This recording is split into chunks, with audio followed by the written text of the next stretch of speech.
What's up, guys? Your friendly neighborhood geek here, doing another Transformers re-review. This time on Transformers: Age of Extinction. Um, Stinger. Yes, I really like this figure. I have three versions of this Bumblebee mold, so if that says anything about how much I love this figure. Now it does. Yeah, I really like this figure. Unfortunately, I've talked about when I kind of did my Age of Extinction Toy Week last year. I kind of talked about how it didn't make sense. That whole toy line was just weird. Um, that they this released in Japan only. This was a Takara only figure, but in America, the toy line only had like two villain characters, being Lockdown and Galvatron. I have Lockdown, who I'll show when I transform Stinger, but I don't have Galvatron at the moment. I plan to get him at some point. Yeah, which really didn't make a lot of sense. Like I said in the past, they had five Autobots: Optimus, Drift, Crosshairs, Bumblebee, Hound, and we had four Dinobots who appear in the movie. In total, we had like six: Grimlock, Strafe, Slug, Scorn, Slog, Snarl, and Slash, I believe. So we had six. No, we had seven. Seven Dinobots, five Autobots, and really only two Decepticons. There was a one step changer, which was I think Steeljaw, and in the movie they were like I guess you could call them. I don't. You wouldn't call them clones, but they're like Steeljaw minions that were on lockdown ship. So you could count that figure. But like I said, it was a one step changer, so it was really for younger children, not really like a collectible figure for a collector to really want. So like I said, it just to say all that, like I said, it just didn't make sense. You had all these Autobots and literally just two Decepticon characters. It's like nobody, at the time, Hasbro thought, so this is off. We only have two Decepticons releasing, in the line compared to the toy line from the third movie, the second movie, and the first movie, which had a plethora of Decepticons and Autobots, and of course characters who didn't appear in the movies, who appeared in tie-in media and all that stuff to expand the toy line. So again, it didn't really make sense. When the last night came around, they kind of made up for it. We got like I said, we got Megatron, and we got some of his minions.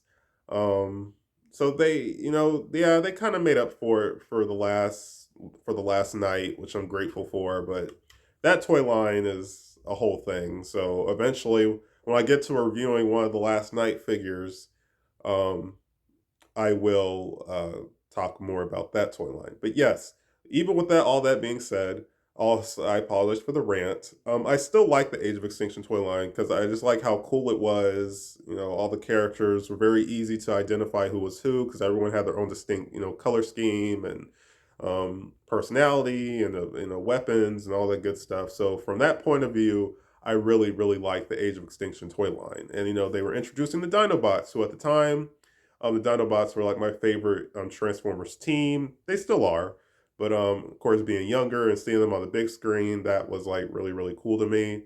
But yes, so back to Stinger. In the storyline, he was a clone of Bumblebee. I think in the fandom, people kind of said like, "Oh, it's the Bayverse version of Cliff Jumper," because in the original G1 cartoon, Cliff Jumper just looked like a color swap of Bumblebee. So I always thought that was kind of funny. But no, he is not. I don't think it's not canon that he's Cliff Jumper. Like I said, so he's just kind of an evil clone of Bumblebee. He didn't really have much of a personality. He was just kind of more of an obstacle than anything. The fight between them towards the end of the movie was really cool. They fought on top of Strafe, the Dinobot Pteranodon, which was really cool, and that was released as a set. Um, a Strafe with maybe a slightly different color scheme, and the Legend class movie Bumblebee, um, and movie Bumblebee and the movie Stinger, which was really really cool. I actually wouldn't mind getting that because I used to have Strafe, but I sold them, and I like the last night version is a repaint, so yeah. Anyway, getting off topic. Yeah, so like I said, he was a clone. He really didn't have a lot of screen time when he did. It was cool. I believe the car he turned into, it's not a, forgot. I forgot the kind of car Bumblebee is.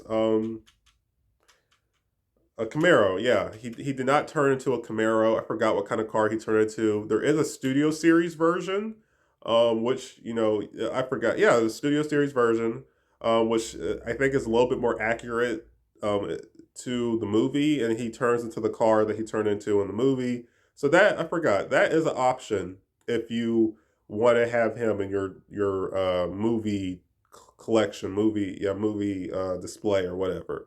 That version is an option. That version is okay. I still personally like this option because even though it's a repaint, but I just really love this mold of Bumblebee. So to get Stinger in this mold, really appeals to me personally. Um, but yeah, so there are technically two versions, two like collectible versions of this figure. I can't remember. I think I got this for like 50, 60 bucks maybe, new in box. I apologize. I believe I still have the packaging. I don't know where it is. It may be in a box somewhere in my room. I didn't bother to look for it for this review. But take my word for it. The packaging was cool. I think it had a specific description for his character. Yeah, so I hope I did. I believe I still have it somewhere.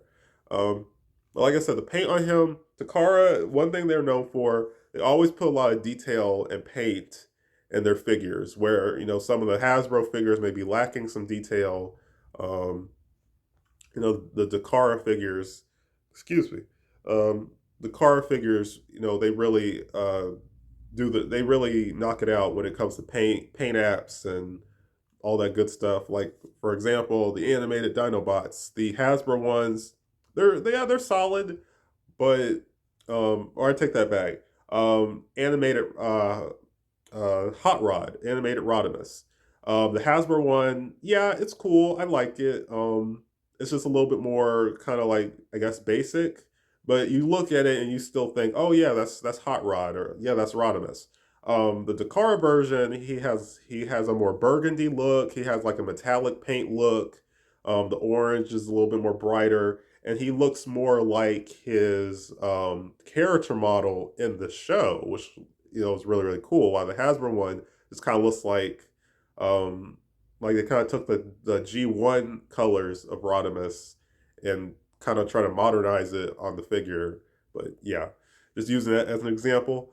But like I said, the paint on him is really nice. Detail on him is cool. I like the white at the bottom, the black, the red has kind of a metallic kind of look to it. The black is nice. Kind of funny. He's a car, but he has no steering wheel and no seats or anything, which is kind of funny when you can see through his windshield.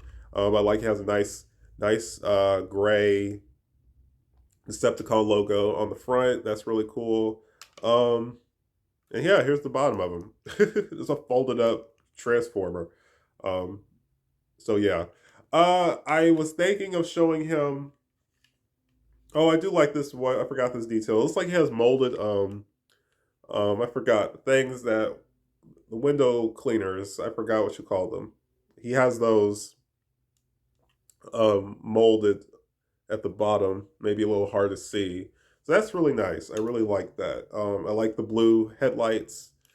And yeah, like I said, he's just a really charming figure. I'm glad I got him when I did. I've wanted him for years, of course. So yeah, I was finally glad I have him in my collection. Like I said, once I get Galvatron, I could have him, Galvatron, Lockdown all displayed together.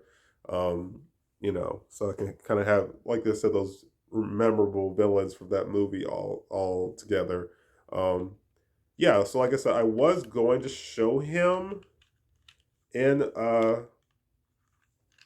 was going to show him next to a one of the other bumblebees, but I didn't bother to transform them. I was going to show them all together, um, Yeah, I was gonna show them all together in robot mode. But I guess real quick, I can show him next to Studio Series Cup, so you can get an idea um, of how he looks in car mode. So yeah, get an idea. So yeah.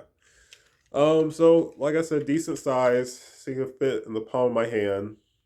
So yeah, but alrighty then. Let's get on with the review. Let's transform him.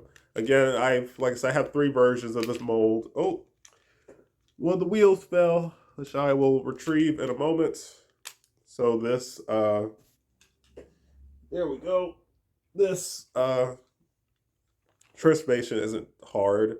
We'll show these wheels real quick. These stars, which some people when this figure was released, well, the Bumblebee version, some of the prototype images had him holding these as like shurikens, which I guess is kind of cool. But again, from a toy standpoint, giving this to a younger fan, yeah, you want to have all the fun you can with this figure.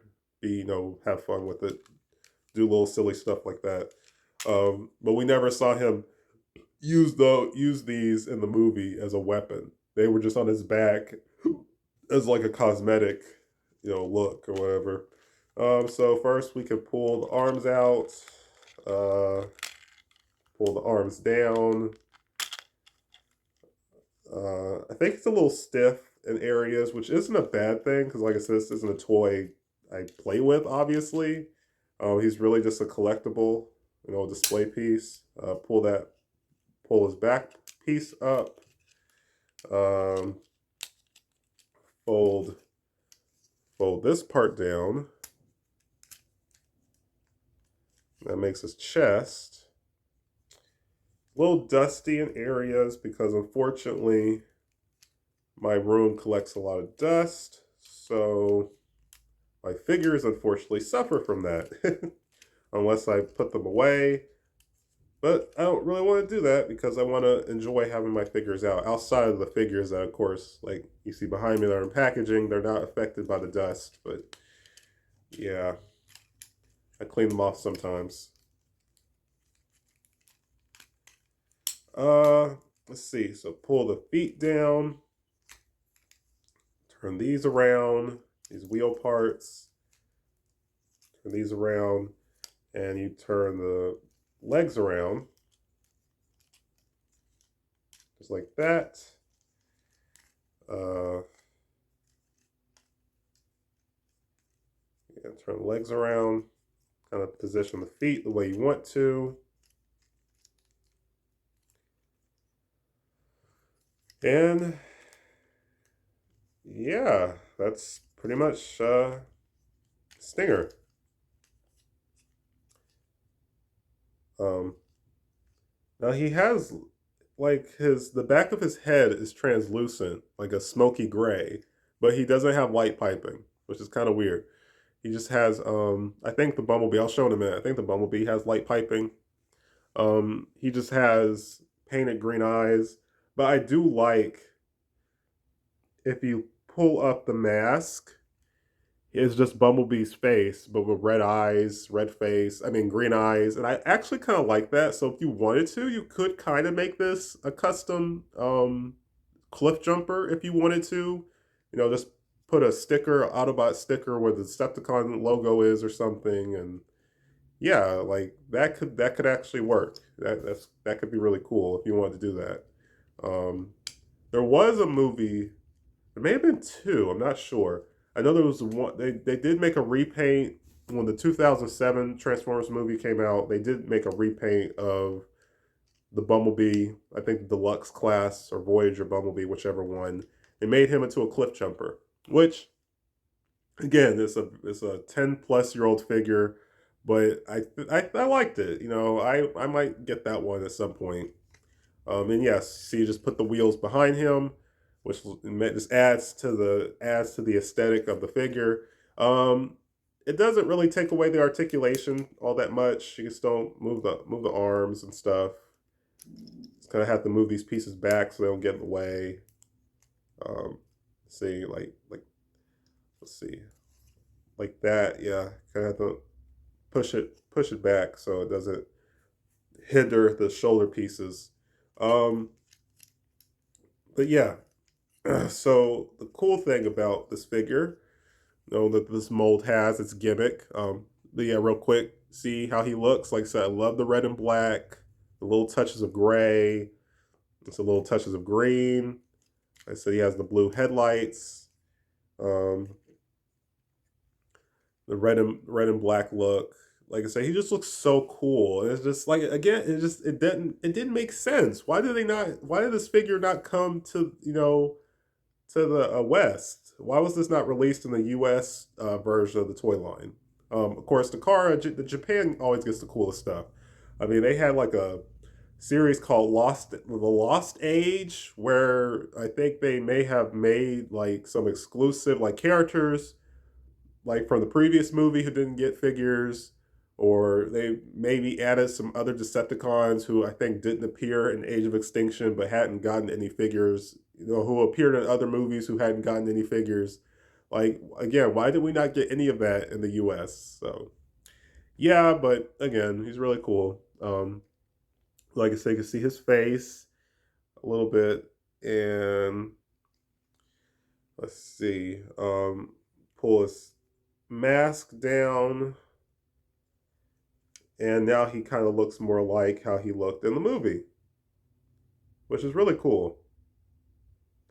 And one thing I don't like about my figure, the head, it kind of turns at an angle a little bit. I got it to kind of look straight now, but um, yeah, it's not coming in that well. But again, take my word for it. The mask looks cool, covers his eyes. There's these lines on it that kind of represent like green eyes, and yeah, it's just supposed to make him look more intimidating, like an evil doppelganger. And lastly, we have this, his arm cannon, which again, I love this mold, because I like the battle mask, I like the articulation, I like the way it looks, and I like that it comes with his arm, his built-in arm cannon. Just adds so much, adds so much, like I said, posability, display ability, all that stuff. Um, so yes, and like so articulation is kind of stiff, which isn't a bad thing. Like I said, this isn't a toy I really pose all that much. Periodically, just fiddle with them. And yeah, like I said, the mask and excuse me, the arm cannon really adds to his look. So real quick, um, here he is with Bumblebee, and I believe there were two versions of the American mold that were released. Two versions of the American mold. I think I got the variant. The variant, he has a brighter yellow. I think mine is. I'm grateful for that because I like this version more. This bright yellow version. So you can see them together, and he has his mask up. I can't remember. I think I did a review for this Bumblebee. I have to go back to my playlist. You can see him with his mask up. I think he has light piping, which I do like. Um, like I said, I have to go look at my playlist. I think I did. I did do a review for Stinger, but it didn't get a lot of views. That's why I'm redoing it now.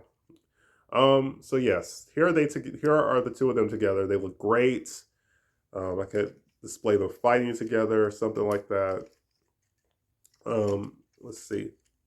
Last but not least, we have the last night version, which this is a variant. I did not know that. There were two versions of this mold in that toy line. So this is a variant.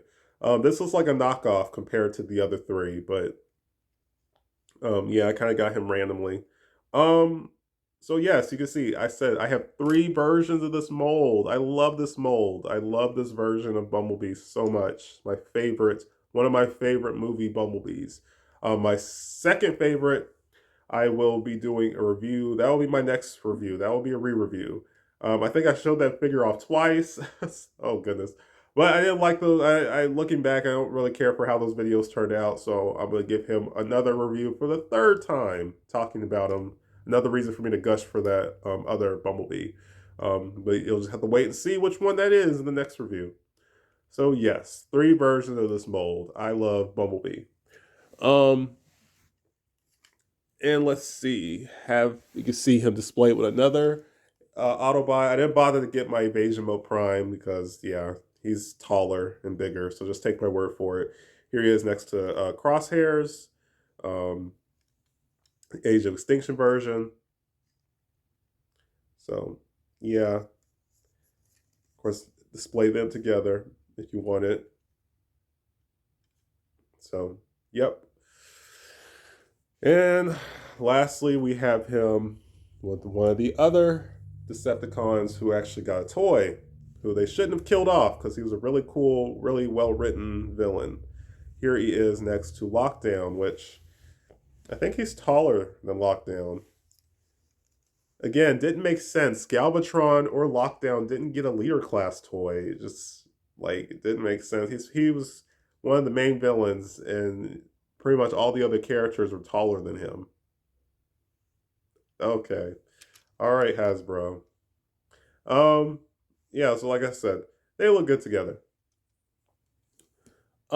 So final thoughts. Do I recommend this version of Stinger? Yes. Um, oh yeah, I forgot. I'll do one more comparison. Just for fun. Oh goodness. So this is a custom animated figure that I got randomly on eBay some years ago. But I decided to call him Animated Stinger because why not? So here he is next to his custom animated counterpart. So you can see how he scales with an animated toy. Animated Stinger is a tad bit taller than him, which isn't bad. Um, Unfortunately, this figure can't transform due to the head mold, but yeah, I still like him. Um, Anywho, oh, I forgot. He also has custom stickers. Yeah, he has custom stickers on him, which I'm glad. One of them is kind of peeled off a little bit. I'm glad they're still on here. I'm glad they're still on there. But anyway, um, yeah. So, do I recommend him? Yeah, I do. I think this figure still holds up. Again, like I said, mine is strictly just a display piece, really. So articulation on mine still holds up. There's really no loose joints or anything. Everything feels stiff. The quality, the paint, the quality of the figure feels top tier. Like I said, I really like him. Yeah, if you want, go get him. I don't know how much he goes for. I'm sure he can go from maybe pricey to you know relatively decent price because it's not really a sought out figure. But like I said, it was a Takara only, so usually Takara figures tend to go for more. Um, so yeah, but if you don't like this one or you don't want to bother paying the price someone might be selling him for, you could get the Studio Series version, which I don't particularly care for that version, but it's okay. I don't know how much that one goes for, but I'm sure it doesn't go as much as this one. But yeah, that's it for Stinger, Decepticon Stinger. Like I said, really like this figure. Wish he came out in the U.S. toy line, but hey, finally got him. So yeah, Stinger. Like I said, next review, scraping the bottom of the barrel. Like I said, I'm doing it. Next review is going to be a Bumblebee review, but it's going to be on one of my other favorite movie Bumblebees, which all these years later, that figure has a few issues in some areas, but for the most part, it still holds up fairly well. Um, like I said, I get paid Friday. No, I have not. Unfortunately, I have not found employment yet. Still a struggle, unfortunately. But I'm awaiting my check from my last place of business. So I might buy something little, depending how much money I have by that point. I might spend a little bit and buy something little, something inexpensive, but it'll probably be a transformer, of course. But yeah, that's as far as just like reviewing something new. Outside of that, still trying to decide. I guess I still want to do story times. Decide what to do. Find a more constructed way of telling the story instead of it just being just random stuff. So still trying to figure out what I want to do for my next story time. Um, and yeah, like I said, I mostly active on TikTok. I know I should really post my TikToks on YouTube. I'm just too lazy to do it, especially the 10-minute reviews. I know I should post those on YouTube. So you might see some of those pop up. So stay tuned for that. But yeah, that's it for this review. Like, comment, subscribe, and stay tuned for more. Peace, you guys.